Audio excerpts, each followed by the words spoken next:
Gas prices are $4.50 across the country. And they decide on this day in March, Cinco de Mayo, that what they want to do is announce $1 billion in May, $1 billion for a ballroom. That is a bait and switch for the American people. There are security things at the White House that have to be done. Scott Jennings was back on Phillip's show, fresh after going viral for his clash with Adam Mockler. This time he was strongly defending Trump, trying to justify actions and decisions that many people see as controversial involving Donald Trump and the American public. Ana Navarro was also part of the panel along with others on Phillip's show. We are going to look at clips from this discussion, and I will also share my thoughts as we go. Let's get into it together. It looks like American taxpayers could be footing the bill for President Trump's ballroom. After all, Senate Republicans are now looking to give the Secret Service $1 billion, yeah, that's billion with a B, dollars for security upgrades for this project. The cash tucked inside of a broader immigration reconciliation package, and the GOP is arguing that the public should bankroll some of the costs after last month's shooting at the White House Correspondents' Dinner. But that's not what Trump has been saying since he started his prized renovation project. We have no taxes. This is taxpayer-free. We have no taxpayer putting up 10 cents. We did this no charge to the taxpayer whatsoever. I'm paying for it. I'm paying for it. The country is not. We're donating a $400 million ballroom. Myself and donors are giving them free of charge for nothing. It's being paid for 100% by me and some friends of mine, donors. Rich people and people are putting up the money. Zero taxpayer dollars. Brad, what in the bait and switch is this? Well, what I would tell you is if Democrats had not been willing to fund the Department of Homeland Security, not shut the government down, we would not have this reconciliation vehicle, which can be passed. Okay. The leader, Senator Thune and Speaker Johnson, we're not planning on doing this. There's going to be no vessel. Phillip seems to realize that he is not being fully honest here, and she can't really do much except laugh in response to what he is saying. Happen. Democrats forced them to do this, and so now the president's... Democrats so you support the ballroom. Republicans. I just support the ballroom. We need a ballroom. The Obama administration thought we needed a ballroom. We need a ballroom. Like as recently as a week ago, right after the White House Correspondents' Dinner attempted shooting, the DOJ ran to court 2 days afterwards to argue in front of the judge who has put the injunction on the construction about the need to build this ballroom. And in that legal filing that was done last week, Trump's DOJ, that thing read like a Trump tweet. It said over and over, it's going to be free. It's a gift from me to the American people. It's not going to cost anything. So the problem is not the vessel that it's on. The problem is not the shutdown. The problem is that Trump lied and that he said over and over again. First, it started as a $300 million project that was going to be paid by his cronies, the tech titans and all the donors that want to kowtow to him. Then it got to $400 million. I don't know what the hell happened to that $400 million because I thought it had already been raised. But now they want an additional $1 billion coming from my pocket at a time when Americans can't pay for gas. So therein lies the problem. I do not even understand. I really am trying to understand. If you're Republicans, you know you're facing potentially a tsunami come the fall. Just the history is not in your favor this year. Gas prices are $4.50 across the country. And they decide on this day in March, Cinco de Mayo, that what they want to do is announce $1 billion in May, $1 billion for a ballroom. Well, if I may serve as the clerk of the table, I'll read you from the bill. None of the funds made available under this section may be used for non-security elements of the East Wing modernization project. That is direct text from the bill. Now, I don't think that matters it doesn't matter even one scintilla because... It doesn't? No, it doesn't. Because, first of all, but that's in the bill? President said that the project would cost $400... It is not actually in the bill. And according to critics, almost no one believes this explanation except Scott Jennings. They argue that Donald Trump has already made claims about this being funded by donors with no taxpayer money involved, while others like Ana Navarro have pointed out that it is now being described as involving around $1 billion of taxpayer funds. This raises the question of why people should trust Trump on this issue at all. Critics say that even someone with no background knowledge of him, like if you were seeing this from an outside perspective, you might still notice contradictions in his statements without needing to know his full history. They also raise concerns about where the money is actually going and question whether all of it is truly being used for the intended construction project or if some of it could be going elsewhere, which is a point that is being discussed but not confirmed. $100 billion, and that it would be entirely paid for by private donations. So now, to then come and say after the fact, well, there are security upgrades that we need to make, and it's going to cost 2.5 times that amount, in addition to the $400 billion. That is a bait and switch for the American people. I think that's a valid argument. On the other hand, having worked at the White House, Van was there as well. You've been there. There are security things at the White House that have to be done. I mean, it is the most secure government building in the world. It is a military base, and you can't just ignore that there are security things that go on above ground and underground that most of us will never see. The president bulldozed the East Wing, didn't go to Congress to ask. But now he's going to Congress. Even once to approve a plan. Nobody even knows what the plan is because he just changes it every 3 months based on his grandiose ideas. And the cost keeps going up. And the cost keeps going up. Where's the oversight? Is this $1 billion? This is $1 billion blank Look, check. I don't know if anybody's driven by there lately. Okay, there's a hole in the ground. Yes. We're not going to leave it indefinitely, nor should we leave it. Brad is right. Every administration has said we need a ballroom, we need a better facility. A. B, it does need to be secure. C, as much of it as possible needs to be paid for by private donations, just as the president said. But to me, I think it's sort of cheap point scoring to say we can't worry about funding to make sure that the White House is secure for the commander-in-chief of the United States. Let's be clear. The White House is secure. The White House is secure for the President of the United States, and Abby Phillip is making the point that there was never really any question about that. At this point, critics argue that if Donald Trump wants this project so badly, he should pay for it himself. Some also claim that he has made billions during and after his time in office, more than other presidents, although this is part of a wider political debate and not something everyone agrees on.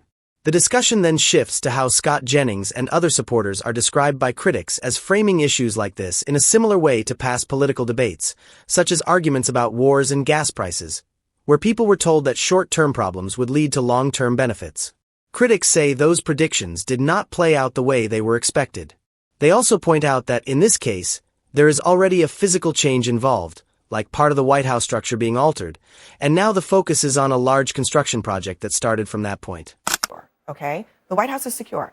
What Trump wants to do is over and above that, and that might be fine. But I think there is an argument to be made that instead of after the fact, you bulldoze the thing first and then say, well, we can't leave the hole there, we got to fill it. But this is how the White House has always been. I mean, that's By the way, a may I wild thing remind to you do. that right now the Trump administration has been trying to prosecute the Fed chair over cost overruns for the renovation. The last time we had a White House renovation, Harry Truman just did it, didn't ask Congress. And now the president is going to Congress. I was told 3 months ago that the problem what White House renovation are you talking about? You talking about the interior? Yes, the South Portico. Okay, yeah, yes. but and the construction on the exterior of the building. We've been down this road before. Okay, there are different types of renovations.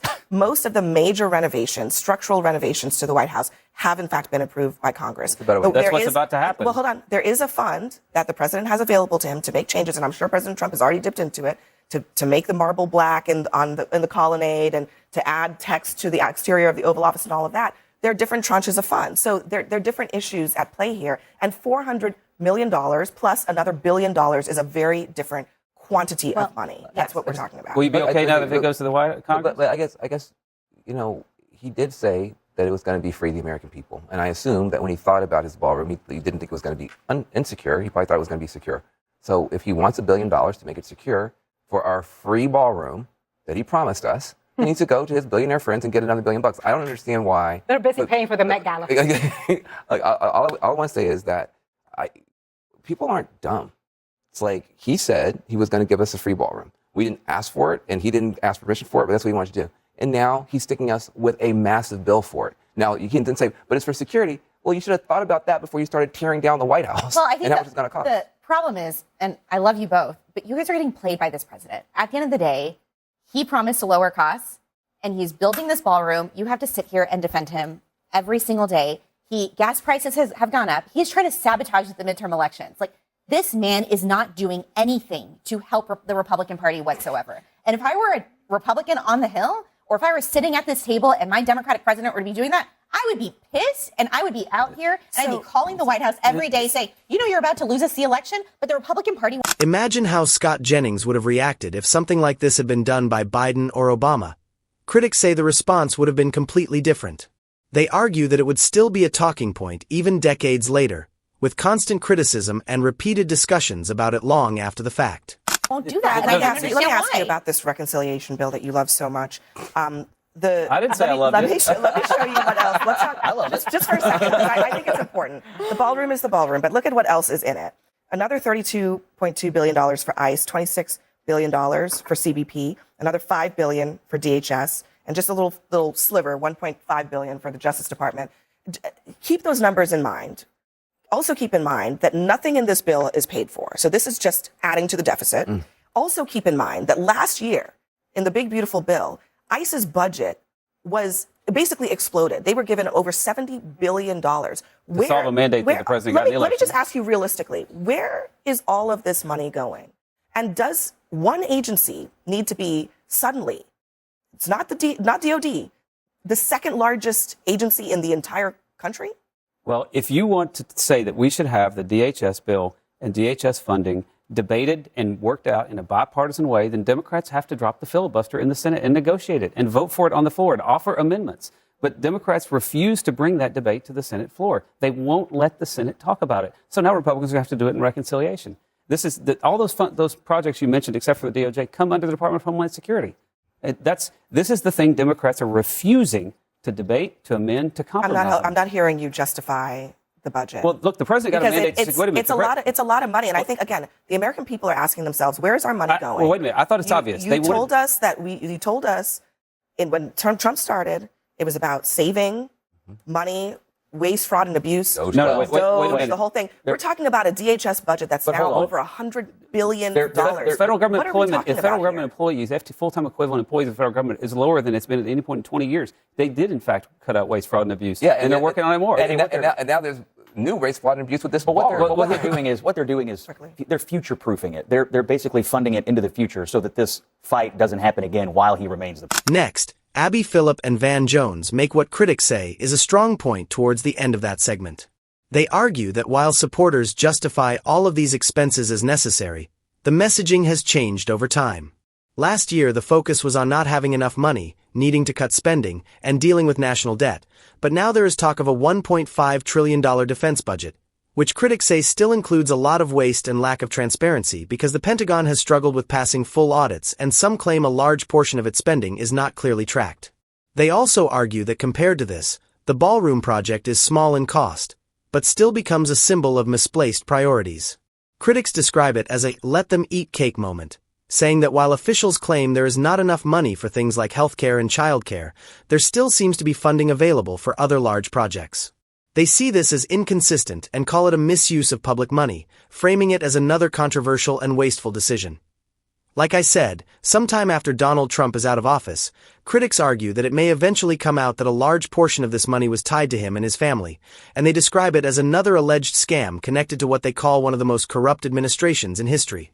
The narrator then says that nobody is really buying the explanations that Brad Todd and Scott Jennings are giving on shows like CNN Newsnight with Abby Phillip anymore, and claims that this is part of the reason Trump's approval rating is falling.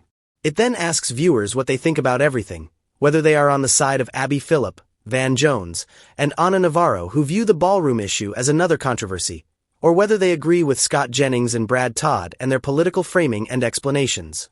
The message continues by encouraging viewers to comment their opinion, like the video, and subscribe, saying the channel is close to 100,000 subscribers, and also compares growth trends by saying right-wing commentators like Ben Shapiro are losing subscribers while progressive channels are growing, ending with a final call for support and a sign-off from the creator.